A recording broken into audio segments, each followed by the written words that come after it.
少君也睡不着啊？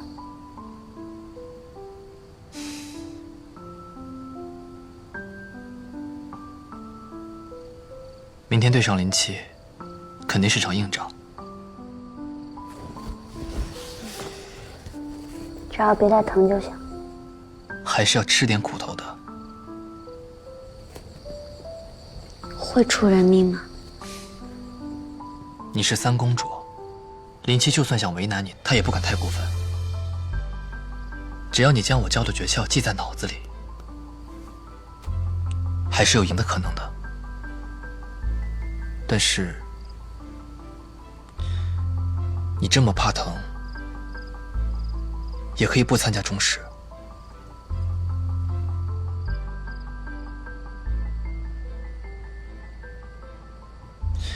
扛不住了，告诉我，我替你小修斩落。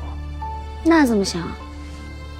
我这狠话都放出去了，要是中都放弃了，圆圆肯定更不听我的了。她的腿多多少少和我有点关系，我不能放弃，我得让她也不要放弃。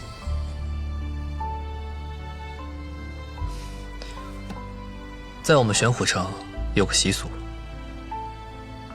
就是对着满月许愿，你的愿望就会实现的。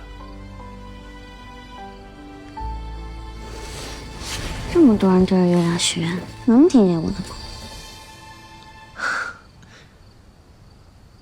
那咱们就比别人离月亮更近一点。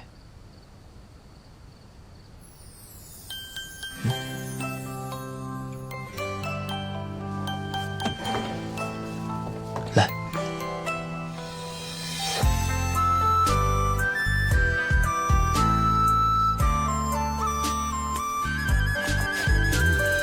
一轮明月高高挂在天边，一丝皎洁在黑暗中撒野。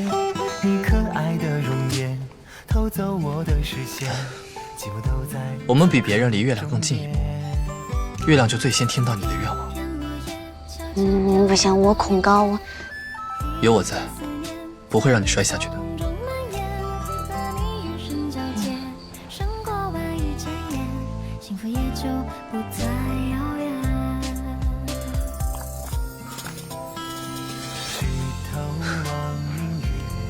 月亮月亮，让我赢了明天的。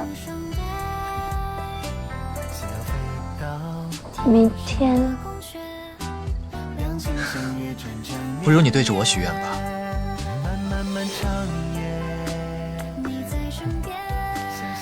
你明天也会像今天一样在台下看着我吗？自然。那我就安心多了。这么信任我？你不懂，你是我的免死金牌，抱紧你的大腿，我的前途一片光明。快许愿吧。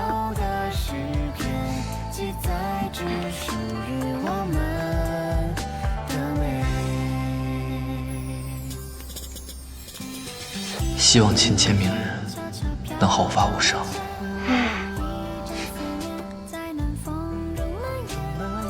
许愿呐，许的什么呀？太幼稚了。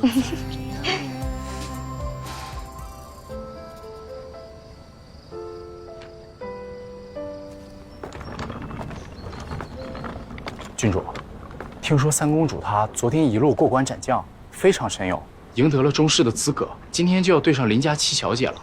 您说，她武功尽失都能赢得武士，您就不想去现场看看吗？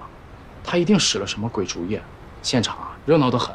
最近阳光大，容易引出疹子来。我身子弱，受不得，不想出门。可是郡主，您都已经洗漱穿戴好了，连披风都拿出来了，不是准备去观战吗？胡说，谁要去了？可是，郡主，苏公子来了。